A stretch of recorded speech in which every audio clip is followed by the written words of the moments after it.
The presenter, 57, on his new role as a quiz show host, learning to be honest and becoming a dad later in life.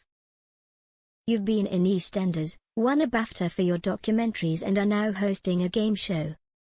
If there's a fruit bowl there, I'm not just going to eat apples.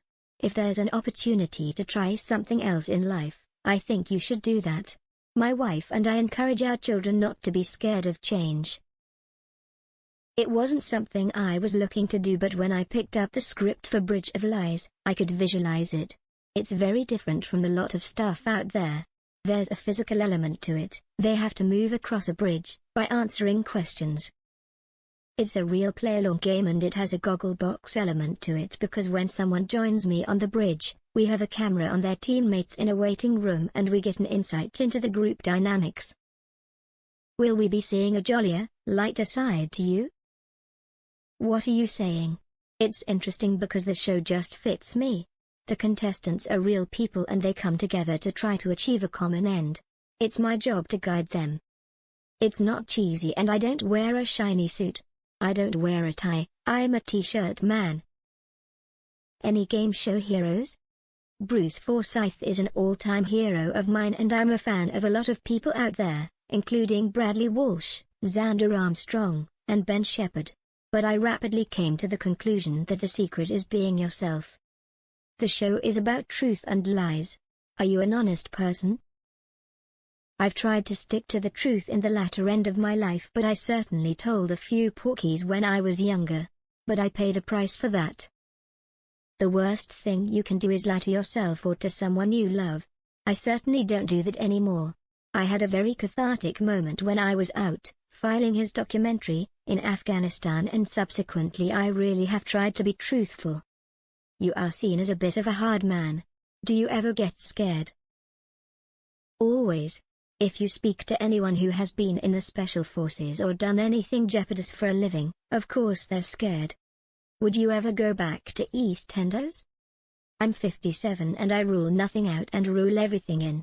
If you'd spoken to the young, arrogant little twit that I was when I left drama school in 1985, I'd probably have told you I was going to spend the rest of my time at the RSC. That didn't pan out for me, but I'm quite happy. Do you keep in touch with Steve McFadden, who played your screen brother Phil? Not really.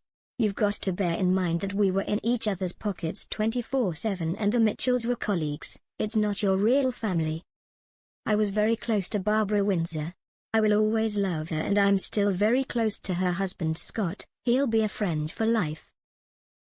You were relatively late to fatherhood. Does that make a difference? I try to keep myself as fit as possible and try to avoid the glasses of red wine on a Friday night if I can, but I'll always succumb to such pleasures. There are pros and cons to having children at any age. My mum told me that you never get a handbook, you never get any thanks, but it's the most rewarding thing a human being can probably do. From the moment you hold them, you become secondary. Every morning there's a little drama because when you're aged 4 and 6, whether you're wearing leopard pants or a blue and yellow top, it's very important to you. But I love having a family and whatever they do in life, I'll be proud of them. What do you enjoy away from work? I like walking the dog and I like my local pub. I moved out of London to the Berkshire-Buckinghamshire borders. I also love watching black and white movies. There's nothing like sitting down to a film with a chocolate digestive and a cup of tea with the kids, a blanket and a fire in the corner. What's coming up next? I've spent most of the year training to become a qualified commercial diver for a new Sky show going out next month, where I dive down to explore shipwrecks. You're now talking to a commercial diver, not a ducker and diver, just a diver. Tell us your thoughts on the Queen's Platinum Jubilee. She's been an incredible monarch and we should get together and celebrate on June 5th. It's a really important date. I'm working with Joe Cox's husband Brendan to do a big barbecue. Ultimately, it's about the Queen and saying thank you for her selflessness.